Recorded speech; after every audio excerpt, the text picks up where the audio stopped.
ओम शांति। आज के वरदान, बाप दादा के वरदान अपने बच्चों के प्रति। डेट 24 फरवरी 2022। वरदान है, परिवर्तन शक्ति द्वारा बीती को बिंदी लगाने वाले निर्मल और निर्माण भव। परिवर्तन शक्ति द्वारा बीती को बिंदी लगाने वाले निर्मल और निर्माण भव। तो बाबा चाहते हैं बच्चे, आप निर्मल बनना है। माना मन में कोई भी मलिनता, कमियां, बलहीनता, विकार, माया नहीं रहना चाहिए। जितना निर्मल बनते ही जाते हो उतना निर्माण बनते हो। निर्माण माना किसी से मान का एक्सपेक्टेशन नहीं। क्यों? क्योंकि आत्मा जितना निर्मल बनता है, उनको जो सुख चाहिए, आनंद चाहिए, शांति चाहिए, जो इच्छा है, सब उसमें ही कंप्लीट हो जाएगा। तो कोई मान दे या न दे, उसके प्रति अटेंशन भी नहीं रहेगा। उसके लिए निर्मल बनना बहुत जरूरी है। लेकिन 63 जन्मों का जो हमने किया वो विकर्म है ना, उसका असर आत्मा के ऊपर रहने के कारण वो हमें निर्मल बनने को नहीं देता है। उसके लिए क्या करें? हम क्या करते हैं जो हमारे जिंदगी में ऑलरेडी हो चुका है, उसके बारे में बहुत कुछ सोचते हैं। हमें इनके साथ शादी नहीं होना चाहिए था, ऐसे बच्चे नहीं रहना चाहिए था, मेरे जिंदगी में ऐसा नहीं होना चाहिए था। क्यों हो रहा है? आपका ये कर्मों का हिसाब किताब है ना, अपने आप तो नहीं होता है। तो जो हुआ है उसको क्या करो, बिंदी लगाओ। क्यों? उसे चेंज तो नहीं कर सकते हैं, लेकिन सिर्फ बिंदी लगाने से नहीं होता है, परिवर्तन करो। नया संस्कार, नया ज्ञान, नया विचार। जैसे कोई एक स्त्री को शादी होता है तो अपने पति के घर में आते हैं तो अपने संस्कार को परिवर्तन कर लेती है। अपने को बेटी के बदले युगल समझती है और खुद कर्म करना पड़ता है। भले वो माँ के घर में जैसा भी कपड़ा पहनती हो, लेकिन पति के घर में आने के बाद वहां का जो वायुमंडल है उसके अनुसार उनको रहन सहन करना पड़ता है। तो वैसे ही हमें निर्मल बनना है और सुंदर जिंदगी को अपनाना है। तो जो ऑलरेडी हो चुका है वो सोचना नहीं है। इसे कोई स्त्री को बहुत पैसे वालों के घर में राजकुमार के साथ शादी करके दिया है, तो पहले तो माँ बाप के घर में बहुत गरीब थी, कपड़ा नहीं था, भोजन नहीं था, लेकिन वर्तमान में जो सुख मिल रहा है ना, उसमें पुराने को भूल जाती है वो। ऐसे अभी आपको क्या करना है? परिवर्तन करो। इसमें परिवर्तन करना है। तो पहला परिवर्तन है शरीर समझने के बदले अपने को आत्मा समझो। तो शरीर समझने से शरीर के लिए क्या चाहिए? धन चाहिए, उसको इकट्ठा करने में चले जाएंगे। जीभ के लिए टेस्टी भोजन चाहिए, यूट्यूब में जाके वैरायटी भोजन माना रेसिपी देकर भोजन बनाते हैं। कानों को क्या चाहिए? वैरायटी गाना चाहिए, तो यूट्यूब में कहाँ कहाँ अच्छा गाना मिलता है वो ढूंढेंगे। स्मेल अच्छा चाहिए तो सेंट स्प्रे करते हैं। शरीर बहुत अच्छा दिखना है तो शरीर को ब्यूटी पार्लर लेकर जाते हैं। वैसे ही आत्मा समझने से आत्मा के कल्याण के लिए क्या करना पड़ेगा, आत्मिक सुख के लिए क्या करना पड़ेगा, और आत्मा के स्वरूप क्या है, दिन ब दिन रूहानियत कितना बढ़ रहा है, आत्मिक कमाई कितना हो रहा है, और कितना सहज सरल हो रहा है, सिटी इंप्रूवमेंट्स हो रहा है क्या, उसके तरफ हमारा अटेंशन रहेगा। जब माँ बाप के घर में रहते हैं तो एजुकेशन और माँ बाप की तरफ अटेंशन रहेगा। जब शादी होता है पति और बच्चों की तरफ रहेगा। तो मन चेंज हो जाता है ना। तो ऐसे आत्मा के कल्याण के लिए और आत्माओं को देने के लिए, हाँ, माँ बाप को दे दो, बच्चों को दे दो, दुनिया वालों को दे दो, देने का भाव रखो, लेकिन आत्मिक स्वरूप में, स्थूल रूप में नहीं। इससे पहले अपने को आत्मा समझो। नेक्स्ट बाबा कहते हैं स्वभाव को परिवर्तन करो। अपना भाव, अपने को शरीर समझेंगे, आगे वालों को भी शरीर समझेंगे, तो रिजल्ट क्या होगा? विकर्म हो जाएगा ना। तो अपने शरीर के लिए कमाई किया, हाँ, अभी बच्चों के लिए भी तो चाहिए ना, रिश्तेदारों के लिए भी तो चाहिए ना, वो इकट्ठे करने में, दान करने में अटेंशन चला जाएगा। अपना भाव को चेंज करो। क्या करो? मुझे रूहानी कमाई करना है और रूहानी कमाई देना है। क्योंकि अब जो रूहानी कमाई देते हो ना, वो आत्मा 5000 साल तक अपने साथ में रखेगी, भविष्य के जन्म में भी साथ लेकर जाएगी। लेकिन जो स्थूल देते हो ना, वो इस जन्म तक वो यूज भी कर सकते हैं, नहीं भी कर सकते हैं। तो अपने स्वभाव को चेंज करो, नंबर 1। नंबर 2, इस दुनिया में कोई आत्मा को भी कुछ भी गलती नहीं है, किसी का भी गलती नहीं है। जो भी मुझे दुख आ रहा है, न मेरा पति कारण है, न मेरा बेटा कारण है, न मेरे बहू कारण है, न मेरे सास कारण है, न कोई सेंटर टीचर कारण है। Who is responsible? I am the responsible. अपने भाव को, कभी कभी हम क्या करते हैं ना, गलती को दूसरे के ऊपर रख देते हैं। जो अच्छा करते हैं, मैंने किया। सच्चाई क्या है जानते हो? जो अच्छा होता है ना, वो भगवान करता है। जो आपकी जिंदगी में बुराई होता है ना, वो आप करते हो। लेकिन आप क्या करते हो? अच्छा जो किया भगवान ने, वो मैंने किया। जो पूरा आप किया, वो कहते हो और किसी ने किया। तो ये ज्ञान है कि अज्ञान है? इसीलिए पहले ज्ञान को धारणा करो। नेक्स्ट, स्वभाव को परिवर्तन करने के बाद संकल्पों को परिवर्तन करो। संकल्पों में क्या है? पहले क्या होता था? हमारे बच्चों को इतना जायदाद देना चाहिए, बिल्डिंग देना चाहिए, कार देना चाहिए, एजुकेशन देना चाहिए। क्या करेंगे? 10 साल के बाद विनाश होगा, आपके आगे ही होगा। उसके बदले वही आत्माओं को परमात्मा का, शक्ति का जायदाद दे दो ना। तब देखो आपका हिसाब किताब कितना फास्ट क्लियर होता है। तो दिन ब दिन आपको जो भी कर्म करना है, उस संकल्पों को चेंज करो। हम क्या करते हैं? बेटी पैदा हो गई, उनका शादी करना है, एजुकेशन देना है, वो तो ठीक है। आप विश्व के साथ कनेक्टेड हो ना, विश्व को भी कुछ देना है ना।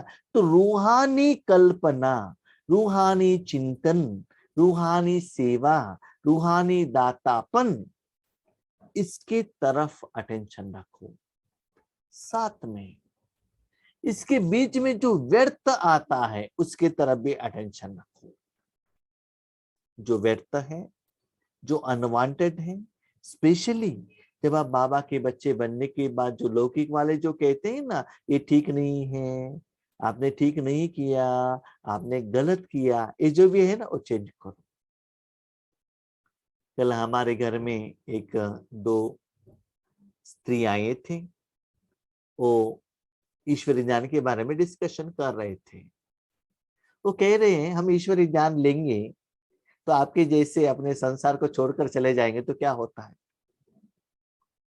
मानो वो क्या करते हैं ना, कोई कोई बीके जो ज्ञान लेते हैं अपना परिवार से अलग हो जाते हैं, तो हम भी ऐसे बनेंगे तो ठीक है। तो ऐसे सोचकर ईश्वरी ज्ञान लेने में वो पीछे हट जाते हैं। उनको जो गलती का एहसास देना है और यथार्थता बताना पड़ता है। इसलिए बाबा कहते हैं बच्चे, जो भी ऑलरेडी हो चुका है उसे बिंदी लगाओ, और दिन ब दिन आपका मन, आपका संस्कार, आपका जिंदगी निर्मल, माना मलिनता के बिना स्वच्छ, शुद्ध, पवित्र, श्रेष्ठ, सुंदर रहना है तो निर्मल और निर्माण बनो। ऑलरेडी जो आपके पास जो संस्कार है वो परिवर्तन करते चलो। पीछे का जो है ना लेकर मत आइएगा। क्या अपने माँ बाप के घर से पति के घर में आते हैं, क्या पुराना कपड़ा लेकर आते हैं? क्या गंदगी लेकर आते हैं? क्या लेकर आते हैं? शॉपिंग के लिए जाना है, नया कपड़ा चाहिए, नया सूटकेस चाहिए। बाप ने दिया तो सेकेंड हैंड कार नहीं चाहिए, नया ही कार चाहिए, नया गहने चाहिए। माँ के पास जो गहने हैं ना वो ओल्ड मॉडल है, अभी तो चेंज हो गया स्टाइल। आज की दुनिया में तो गहने पहनने वाला ही नहीं है, ऐसे हो गया है हालत। ठीक है, तो समय के अनुसार सिचुएशन तो चेंज हो गया है। अभी गहने नहीं चाहिए, आप गूगल पे द्वारा हमारे अकाउंट में आप पैसा ट्रांसफर कीजिएगा, हमको जो चाहिए वो हम ले लेंगे। तो हालत ऐसे हो गया है। इसलिए बाबा कहते हैं बच्चे परिवर्तन करो। एक तो योग द्वारा पुराने संस्कार को जलाना है, दूसरा नया संस्कार बनाना है, तीसरा अपने मन को निर्मल बनाना है। और याद रखिएगा, जितना आपका स्वभाव निर्मल बनता जाएगा उतना दुनिया से आप कुछ भी एक्सपेक्ट नहीं करते हो, न पंच तत्वों से, न मनुष्य आत्माओं से, न रिश्तेदार से, किसी से नहीं, क्योंकि आपको जो चाहिए ना वो मिल रहा है। आज मैं योग में ऐसे सोच रहा था तो मुझे कितना अच्छा अनुभव हो रहा है, बाकी लोगों को क्यों नहीं होता है। तो बाबा ने तुरंत आंसर दिया, बच्चे उस समय भी वही विधि था, आज भी वही विधि है, लेकिन आपके मन में जितना निर्मलता आई है उसके आधार पर अनुभव ज्यादा हो रहा है। लेकिन उन लोगों का अभी तक वो क्लैरिटी नहीं आया है ना, क्लीन नहीं हुआ है ना, इसलिए उतना गहराई का अनुभव नहीं हो रहा है। तो विधि तो वही था, तो पहले आपको अनुभव क्यों नहीं हुआ? क्योंकि मन क्लीन नहीं था, ताकि भगवान के एनर्जी को कैच कर सको, और निरंतर भी नहीं रहता था। कितना खुशी का बात है। जितना भी मैं मेरे एक्सपीरियंस बता रहा हूँ, जितना भी मैं योग करते जाता हूँ, मुझे ऐसा लगता है एवरी हफ्ते, एवरी वीक, एवरी मंथ, पहले जो भी योग था ना वो ठीक नहीं था, अभी का ठीक है। जो बाबा कहते हैं ना, अपने को आत्मा समझ मुझ बाप को याद करो। लेकिन जब हम योग करते थे, ऐसे क्लास करते थे, ऐसे ज्ञान सुनाते थे, यही 100% एक्यूरेट है, परफेक्ट है, यही राइट है। लेकिन जितना आगे बढ़ते ही जाते हैं तब आपको पता चलता है यस, इसमें और भी इंप्रूवमेंट्स है, और भी परफेक्शन है, क्लैरिटी है। तो जितना आपको अनुभव होता जाएगा तब आपको भगवान का जो वर्डिंग है, मीनिंग है, मुरली का पॉइंट्स है, इस समझ में आ जाएगा। परिवर्तन शक्ति द्वारा पहले अपने स्वरूप का परिवर्तन करो। स्वरूप, अपने को क्या समझ लिया? शरीर। वो रूप को पहले परिवर्तन करो। मैं शरीर नहीं, आत्मा हूं। मैं बेटी नहीं, मैं पत्नी हूं। स्वरूप के चेंज करते हैं ना, वैसे ही मैं स्टूडेंट नहीं, अभी मैं जॉब करने वाली हूं। मैं अभी ड्यूटी पर नहीं, मैं रिटायर्ड हूं। जैसे हम चेंज करते हैं वैसे ही मैं शरीर नहीं, मैं आत्मा हूं। फिर स्वभाव का परिवर्तन करो, या अपने प्रति या और किसी के प्रति जो भाव है। पहले क्या था? पति से लेना है, बाप से लेना है, दुनिया से लेना है, गवर्नमेंट से लेना है। अभी क्या है? देना है। क्या देना है? पारमार्थिक शक्ति को देना है, भगवान के गुण को देना है, आत्मा के लिए देना है। देने का भाव से, लेने के भाव से देने के भाव में परिवर्तन करो। और जो देते हो ना, उससे कुछ एक्सपेक्टेशन मत रखना, मैं ये दे देता हूँ, बिजनेस मत करना, उससे ये मिले। उन्होंने तो दिया ही नहीं। देने में ही लेना है, क्योंकि आप जो देते हो ना, आज ना कल वो आपको मिलेगा ही। That is karma philosophy. सच्ची बात तो ये है, जितना देते हो ना, उसमें ही आपको मिल जाता है, पूछने का जरूरत नहीं रहता है। पुराना स्वभाव ही पुरुषार्थ जीवन में धोखा देता है। पुराना स्वभाव, शरीर के लिए इकट्ठा करना, वो चाहिए ये चाहिए सोचना, यही आपको तीव्र पुरुषार्थ में धोखा देता है। तो पुराने स्वभाव अर्थात नेचर को परिवर्तन, क्या करना है? अपना जो नेचर है उसे क्या करो? परिवर्तन करो। हाँ, वही ग्रह ग्रस्त में रहना है, वही देश में रहना है, वही गांव में रहना है, लेकिन अपना जो नेचर है ना, वो चेंज करो। ऐसा नहीं कि आप जो शादी करके जाते हैं तो और कोई ग्रह में जाकर शादी करके वहां जिंदगी बिताते, वही नहीं है ना। वही आंध्रा में, वही कर्नाटका में ही जिंदगी करते हैं ना। कभी कभी किसी का है ना, वही गांव पर बेटी भी है और युगल भी है, प्रोवाइडेड किसी ने लव मैरिज किया है तो, ज्यादातर। नहीं तो अरेंज मैरिज किया तो और कोई जगह पर चले जाते हैं। तो इसीलिए बाबा कहते हैं, बच्चे अपनी नेचर को क्या करो? परिवर्तन करो। फिर है संकल्पों का परिवर्तन। व्यर्थ संकल्पों को समर्थ में परिवर्तन कर दो। कैसे? हाँ, मेरा बहू ऐसा नहीं है, वो अच्छा नहीं है। नहीं, वो अच्छी है, मुझे उनको रूहानी शक्ति देकर मेरा अकाउंट भी सेटलमेंट करना है, साथ में वो भी बाबा के बच्चे बने, दे दो ना।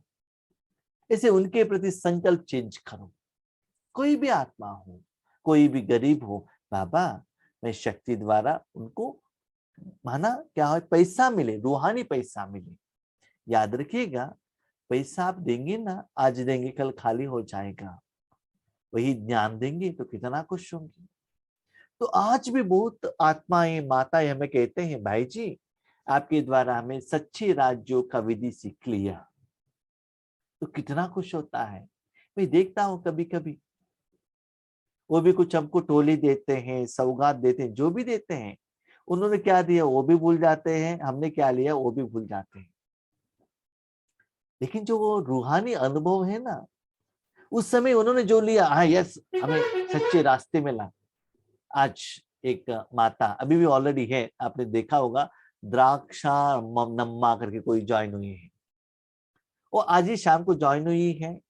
वो उन्होंने ज्वाइन होने के बाद 2 क्लास सुन लिया। शाम को भी योग में ज्वाइन हुई थी, अभी भी ज्वाइन हुई थी। वो कह रही दिल से, करीब एज में समझते हो 70+ होंगी, इतना अच्छा बाबा किस द्वारा आपका ज्ञान सुना रहे हैं। वो दिल का जो आता है ना, सच्चे, वो हार्ट टच हो जाता है। वो दिखावा नहीं है, शो नहीं है। कोई कोई ऐसे भी है एजुकेटेड हैं, ऐसे कहते बहुत अच्छा बहुत अच्छा बहुत अच्छा, कहते तो हैं, लेकिन वो दिल से नहीं आता है। थोड़ा दिन के बाद है ना, वो चले जाते हैं। वो क्या करते, टेस्ट करते ही रहते हैं, ये कितना तक राइट है, कितना तक रॉन्ग है ना। इसलिए बाबा कहते हैं दिल से दे दो ना, दिल के लिए दे दो ना। वो आपको रिटर्न देते हैं कि नहीं रहते, वो चिंता मत करना। आप दिल से देंगे तो दिल तक जाकर पहुंचेगा। याद रखना, आप दिल से देंगे ना एक दिन उनको पता चलेगा, यस ये आत्मा द्वारा हमको दिल से मिला था लेकिन हमने खो लिया। आपको पता चलेगा, उन आत्माओं को भी वो एहसास होगा। इसीलिए बाबा कहते हैं व्यर्थ संकल्पों को समर्थ में परिवर्तन कर दो। ये पति हमारे साथ क्यों है? ईश्वरी सेवा के लिए है। इसे समर्थ में परिवर्तन करो। याद रखो, अपना अकाउंट स्थूल रूप में सेटलमेंट करने के लिए जाएंगे, अकाउंट सेटल नहीं होगा, वो समर्थ नहीं होगा। तो समर्थ क्या है? अब क्लियरली बताते हैं बच्चे, हिसाब किताब आत्मा के साथ में है, तन के साथ नहीं। जब तक आप आत्मा को नहीं देंगे तब तक अकाउंट सेटलमेंट नहीं होता है। आपने उनके शरीर से पैसा लिया था, बिल्डिंग से थोड़ा ही लिया था। उन्होंने तो बिल्डिंग चेंज कर दिया। बिल्डिंग चेंज करने से हिसाब किताब क्लियर तो नहीं होता है ना। इसलिए हिसाब किताब आत्मा के साथ है, जान लीजिए ज्ञान को। जब तक आत्मा को जो चाहिए, परमात्मा का शक्ति जो चाहिए वो नहीं देंगे, तब तक वो आत्मा के साथ हिसाब किताब सेटलमेंट नहीं होता है। वो आत्मा के प्रति, अपने जिंदगी के प्रति क्यों, क्या, कब, कैसे, ऐसे व्यर्थ को सोचते ही रहेंगे। तो देना है तो कमाई तो चाहिए ना, तो राजयोग चाहिए। इस प्रकार परिवर्तन शक्ति द्वारा हर बीती को बिंदी लगा दो तो निर्मल और निमित स्वतः बन जाएंगे। जो हो गया बिंदु। वो परिवर्तन होना है, नेगेटिव को पॉजिटिव में परिवर्तन होना है। राजयोग करो, कमाई करो, पेमेंट करो, तो क्या होगा? व्यर्थ समर्थ में परिवर्तन हो जाएगा। मेरा एक अनुभव है, ऐसे तो बहुत अनुभव है। अपने शरीर को ही देख लीजिए। कभी कभी हम कहते थे ये शरीर में तो इतना बीमारी है, इतना समस्या है, बूढ़ा हो गया है। लेकिन जब परमात्मा अनुभूति करेंगे ना, ईश्वरी सेवा करेंगे ना, तो अपने शरीर के ऊपर नाश आएगा। बाबा थैंक यू। वो शरीर कितना पॉजिटिवली आपको सपोर्ट करेगा, कितना खुश होगा। लेकिन मैंने ये भी देखा है, वो शरीर को आप इडली वड़ा जामुन खिलाने से उतना सपोर्ट नहीं करेगा। भले शरीर को भोजन दिया है लेकिन उतना खुशी का एहसास नहीं होता है। उसी शरीर को भगवान के एनर्जी द्वारा हर सेल को चार्ज करो, उसके बाद एहसास करो वो शरीर कितना संतृप्त होता है। वास्तविकता ये कि शरीर तो अनुभव नहीं करता है, अनुभव तो आत्मा ही करता है द्वारा। लेकिन वो जड़ सेल को भी परमात्मा का शक्ति ही अच्छा लगता है। जब आत्मा को ये लगता है, अच्छा लगता है, मन को अच्छा लगता है, बुद्धि को अच्छा लगता है, संस्कार को लगता है, तन को लगता है, वायुमंडल को लगता है, दुनिया को लगता है। तो जब वो क्वालिटीज आप में है, क्यों न दुनिया को ये आप दे रहे हो? क्यों बाबा की बातों को समझ नहीं पा रहे हो? अभी भी स्थूल चीजों को इकट्ठे करने के पीछे भाग रहे हो बच्चे। इसलिए स्व परिवर्तन करो और अपने स्वभाव को निर्मल बनाओ। इसके लिए क्या करना है? स्लोगन, मस्तक पर सदा स्मृति का तिलक सदा चमकता रहे, यही सच्चे सुहाग की निशानी है। इसे कहते हैं, कोई महिलाओं को शादी हो जाता है, उनका सौंदर्य किस आधार पर बढ़ता है? सुहाग के आधार पर। ऐसे ही मस्तक पर अंदर से स्मृति का तिलक लगा रहे। स्मृति का तिलक माना ऐसा नहीं है कि जो व्हाइट कलर का लगा के रखो, ऐसा नहीं है। सदा भगवान वहां है। ठीक है। आज एक बहन ने हमको मैसेज भेजा था, उसमें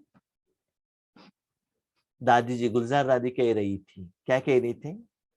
भविष्य में आपको कोई पूछते हैं आपका परमात्मा कहाँ है, आप क्या कहते हो? परम धाम में। ऐसा नहीं कहना चाहिए। तो क्या कहना चाहिए? क्या कहना चाहिए?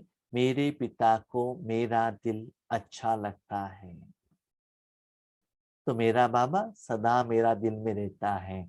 याद रखिएगा, सिर्फ कहने से नहीं होता है, बाबा को वहां रखो, वो जो है उसका अनुभव करते रहो, तो वही सच्चा सुहाग है।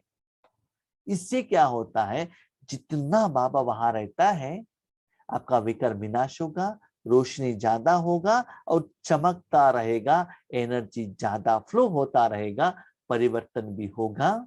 और निर्मल वाणी, निर्मल कर्म, निर्मल चिंतन, निर्मल सेवा, निर्मल कर्म, सब कुछ अच्छा होगा।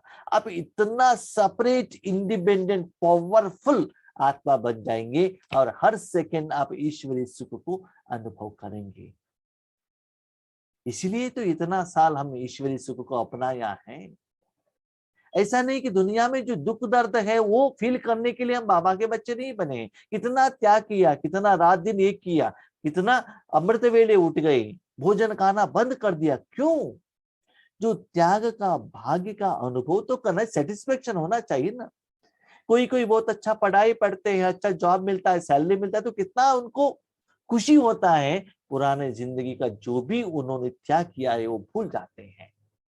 लेकिन आज हम इतना साल से बीके हैं, लेकिन वो सेटिस्फेक्शन नहीं है। क्यों? क्योंकि बाबा के ज्ञान को यथार्थ एप्लीकेशन नहीं कर रहे, समझ नहीं कर पा रहे हैं और डे टू डे लाइफ में उसको धारणा नहीं कर रहे हैं, इसलिए एक्सपेक्टेड रिजल्ट्स नहीं आ रहे हैं। इसलिए समय के अनुसार जो बाबा कहते हैं वो धारणा कीजिएगा और अपने जिंदगी को एंजॉय कीजिएगा। ठीक है? अच्छा, ओम शांति।